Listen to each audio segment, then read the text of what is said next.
বাংলাদেশের প্রতিটি শিক্ষাঙ্গনে বাংলাদেশ জাতীয়তাবাদী ছাত্র দল অবস্থান গ্রহণ করবে।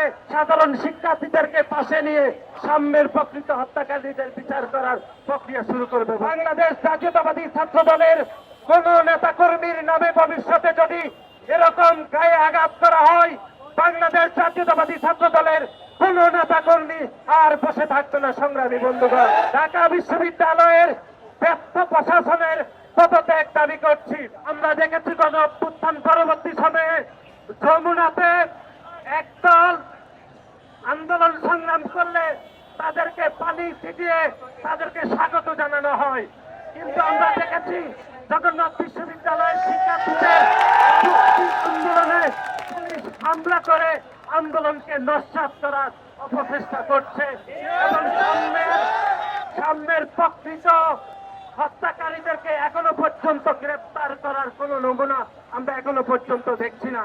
সুতরাং বাংলাদেশ জাতীয়তাবাদী ছাত্র দল ঘোষণা করছে যে খুব দ্রুত সময়ের মধ্যে যদি সাম্যের হত্যাকারীদেরকে প্রকৃত হত্যাকারীদেরকে যদি গ্রেফতার না করা হয়, তাহলে বাংলাদেশের প্রতিটি শিক্ষাঙ্গনে বাংলাদেশ জাতীয়তাবাদী ছাত্র দল অবস্থান গ্রহণ করবে এবং প্রতিটি শিক্ষাঙ্গনে আন্দোলন সংগ্রামের মাধ্যমে সাধারণ শিক্ষার্থীদেরকে পাশে নিয়ে সাম্যের প্রকৃত হত্যাকারীদের বিচার করার প্রক্রিয়া শুরু করবে বলে আমরা আজকে ব্যস্তহীন ভাষায় এখানে ঘোষণা করছি। হত্যাকাণ্ডের 120 ঘন্টা উপনীত হয়েছে, এখনো পর্যন্ত শাহরিয়ার আলম সাম্যের প্রকৃত হত্যাকারীকে এখনো পর্যন্ত গ্রেফতার হয়েছে বলে আমরা নিশ্চিত হতে পারিনি। সংগ্রামী সমাবেশ, আমরা যেটি স্পষ্টভাবে লক্ষ্য করছি সেটি হচ্ছে সেই 5 আগস্টের পরবর্তী সময়ে বাংলাদেশ জাতীয়তাবাদী ছাত্র দলের নেতাকর্মীদেরকে টার্গেট করে বিভিন্ন জায়গায় হত্যাকাণ্ডের শিকার হতে হয়েছে। বাংলাদেশ জাতীয়তাবাদী ছাত্র দল সারে প্রমাণ হলের সাহিত্য এবং প্রকাশনা বিষয়ক সম্পাদক শাহরিয়ার আলম সাম্যকে ক্যাম্পাস সংলগ্ন এলাকায় নির্মমভাবে হত্যাকাণ্ডের শিকার হতে হয়েছে।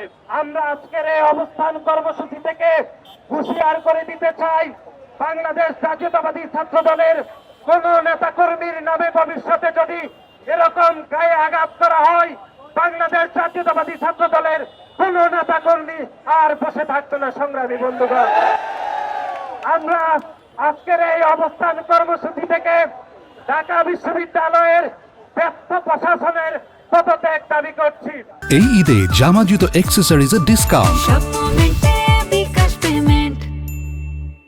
আপনারা দেখেছেন ঢাকা বিশ্ববিদ্যালয়ের সাম্য হত্যাকাণ্ডের মধ্যরাতে আপনারা দেখেছেন সংক্ষুব্ধ শোকে বিহ্বল সহকর্মীদের সাথে ঢাকা বিশ্ববিদ্যালয়ের মাননীয় ভাইস চ্যান্সেলর কিরকম হৃদয় বিদারক আচরণ করেছেন আপনারা দেখেছেন।